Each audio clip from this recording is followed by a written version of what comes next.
My name is Bop Buenaventura. I'm a recovery coach at Safehaven.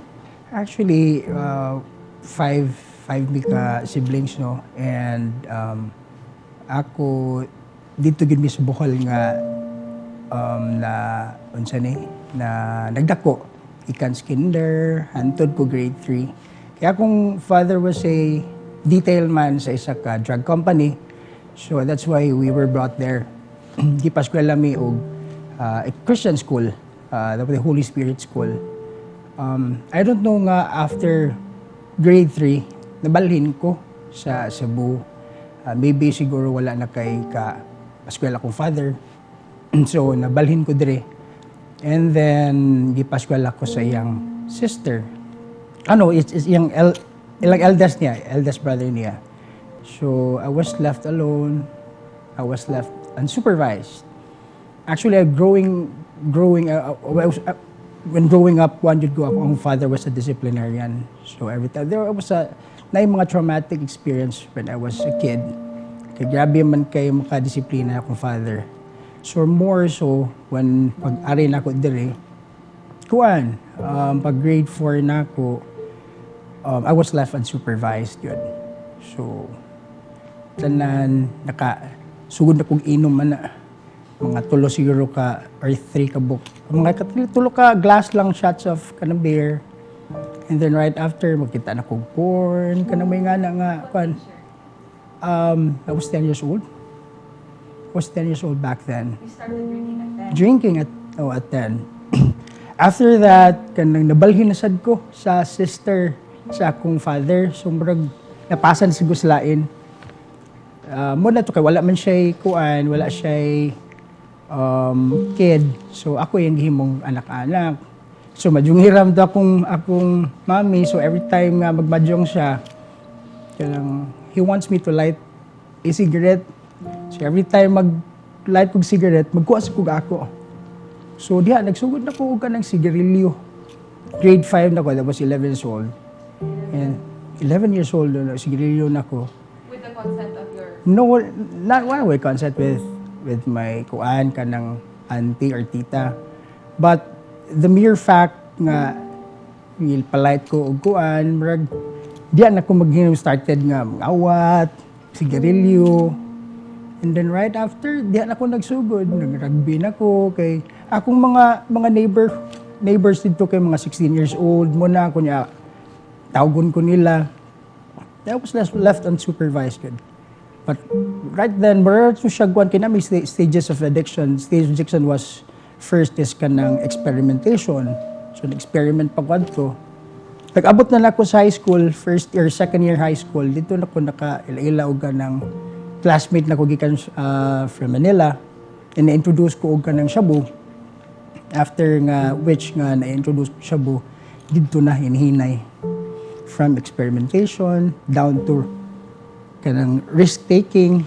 Risk-taking mo kag risk go nga paggamit.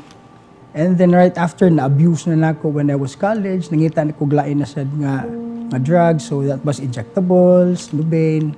Kaya doon naman mi sa Hongkera. So taga San Carlos man ko before sa Maine. So dali ra gyud kay access na ako. Hantod na lang kuan sa San Carlos ko. 4 years ko dito and akong mga subjects is first year lang subjects tanan. So, muna, until back then, nakamit ko og someone nga kuan right after pila ka years nga sa college. I was 9 years in college good. Kanang 9 years. 9 years, 9 years was college and yes. And then right after i-graduate ko kanang naka-take kong exam as sa aeronautical engineering. I was an aircraft mechanic engineer. But wala na ko na siya na kuan kay nakaasawa man ko a daughter of one of the top doctors here sa Cebu.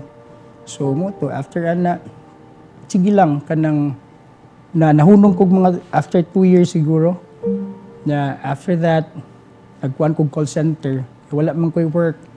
So naminyo ko pero akong wala ko'y job. So nangita ko trabaho. Pag trabaho na kong call center, nagsugod na sa balik ang bisyo. So I was taking drugs again. Hantod, it was, nag-agi-abuse na kong drugs. Hantod, dependency na yun. Di lang drugs, naabot kong alcohol. And then, gambling addiction. Until akong wife, kanang ni-separate na nako. Until such time nga, akong life ni spiral downwards. Mo to. After that, after which nga, ni-spiral downwards yung one, paano kayo ba asa ko madto? Kanang, I was too dependent with drugs already. And then, ang wife left me. And then, ako, kanang, nagtutuyok na ko sa dalan. I don't know where else to go. Okay, I don't have a job. Kung naman ko a job, I cannot keep up a job. I was jumping from one job to another. I was jumping, kanang call center hopping lang ko. Okay, kasi I know, nga dali na kayo ko makakuha og kanang trabaho. So, kanang days goes by, kanang wagid, as in, mangawat na ko, mangilad na ko, until such time na, I don't know where else to go. So, magsigin lang kong tuik sa kulon, okay ba, wondering where to sleep, where to eat, okay ba, gid ko asa mo adto. Actually, daghan yun, bisig asa ko maabot ka ng pot session. Kaya naman lang, ang first, pasil yun ko nakakuan. Ang first yun na ko nga suipanan is pasil. Then after that, daghan na kayo, dulho, ermita, kanang, daghan yun, as in daghan yun. I can gain access anywhere, everywhere. Kanang ang Cebu is my playground yun, basag asa, naagid makuha na nako. Mabot yun ang point nga, maila-ila rin mo tanan, kay I'm a people person, so kanang, bisag kinsa akong mahalubilo, I can fit in from class A, from middle class, or from poor to the poor, I can do that. Kanang, musad na akong kuan sa akong self, kay dali ako makita amigo. So I can gain access anywhere good. Actually nag-boarding house ko. Dili nam sa ko kakuan sa boarding house.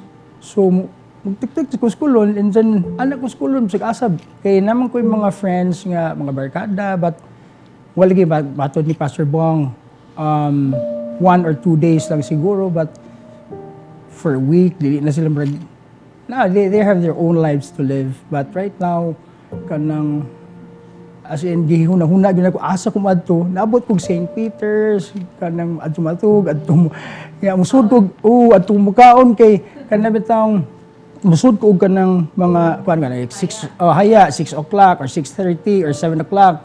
So, I had to dress well, kay para, dili, ingon sa nga mukuan sa crowd. So, right after, mga kukuan, kanang mga siopaw, kanang biscuit, isuot na ko sa bag. Pero come to think of it, kanang pagpagilad, pagpangawat, ug naabot ko gingan na, ay, wala yun na ako kanang ikuan yun ba? Muna akong goal sa akong kinabuhi. Akong goal sa kinabuhi is I wanted to be a pilot. But nevertheless, wala yun na buhat na ako. Wala man sa noon, but actually, kanang napuliso ko sa disease of addiction. Before, wala mo ko kibaw nga it was a disease.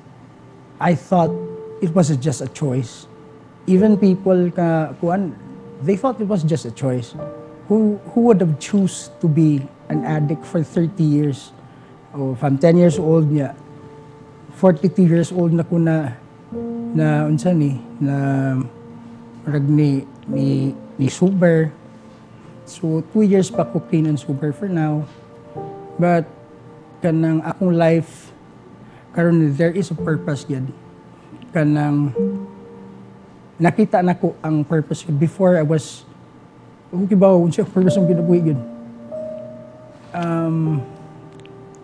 Karon ako naka kuan sa akong life na helping another people suffering from disease of addiction is my unremembered passion right now. Turning point, just like Eman, kanang Nagkununa si siyang yang mother. Akong turning point is a gift of desperation. I was desperate enough to seek help. Kay rock bottom naman. So ano ko kay bawasa ko madto. Eman was one of my kuansad kanang friends sa usa ka facility before. And then dito miligila-ila. Kita na ko yung life karon ya ako I was astray. And then yung life nindot na kayong life la. Sa tanan mga recovering friends, siya ray wala na ko gi unfollow. Kay I isolated myself from the recovering kanang unsa ni friends nako before. So muna siya yung kuan sa addiction. Kanang once you relapse, kanang dili naman siya lingaw, it's a guilt and shame ba. So you tend to isolate yourself with your loved ones, relatives, friends, and everyone who is dear to you. So pag kita na ko, every time kita na ko sa Facebook si Eman, about mom, dali rin sa ko. I tend to be emotional when it comes to like this. Kanang si Emma ng Pastor Buhang mas gihimo siya instrumento sa akong kinabuhi. Daghang turning points, tagal kog mga opportunity ni Lord ba. Pagkaroon ako nag-grab. Yeah. There was once nga 3 times ko ni ask og can help ni Eman. Pag kinalasan, yan na siya kanang tinudanay na bagyo na imuha. Kaya kung tinudanay na imuha, you can just come here and then we will help you. Yung katong first time, kinapang naman ko work. So, in denial gyapon ko. I was asking help but sige lang makamanage pa ko ani. Second time, still makamanage pa ko ani. Pero I was away already. Ni gawas na ko sa puder sa kong ginikanan. Kiningo man siya, if you're gonna do this, kuan lang, kanang you better go. There was once nga, ipalayas na ko, dili naman sila, mahadlok naman sila na ako, kay tanan mga butang, mahurot man. So every time gutom ko, wala na ko'y kwarta, balik ko dito, kay mga kong pagkaon, magtanang ko nga, may kong pagkaon, isudlo lang as plastic. Kaon des gawas. So I don't want to go back to where I was before. Pait kay siya. Remember pa man ko sa akong mga nabuhat sa unagod. And I don't want to go back there. Lisod kayo. Never again. I don't want to be alone again.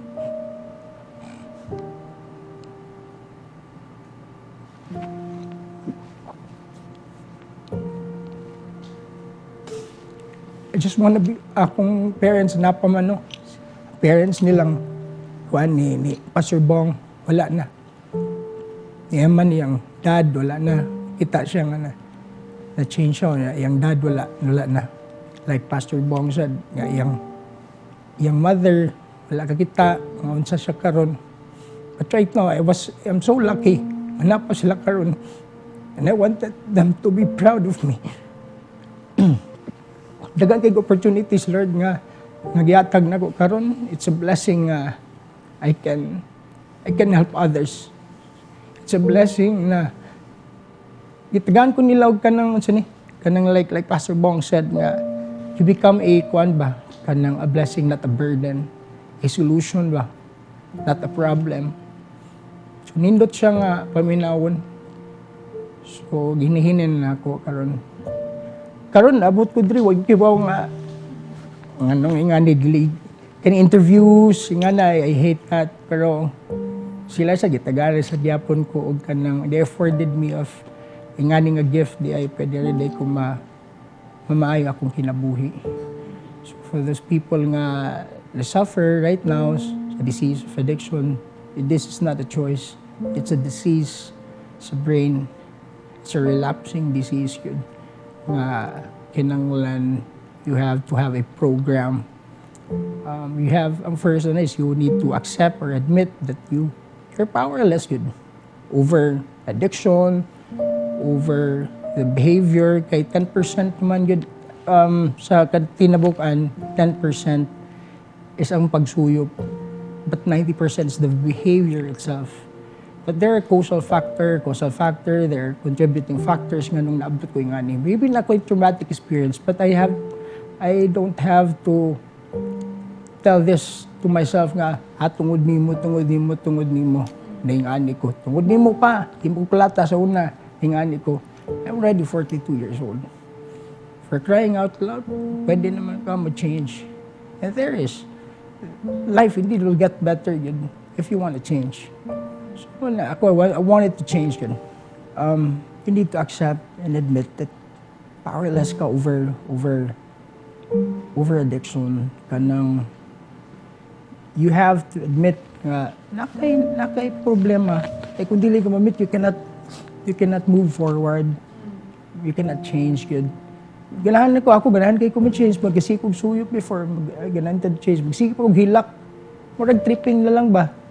Ganahan ka ma-change, but you don't know where to start. So that's why I need help. I was seeking help from Safehaven, good. And then, dako kay siya og factor gid nga nganong naingani akong kinabuhi.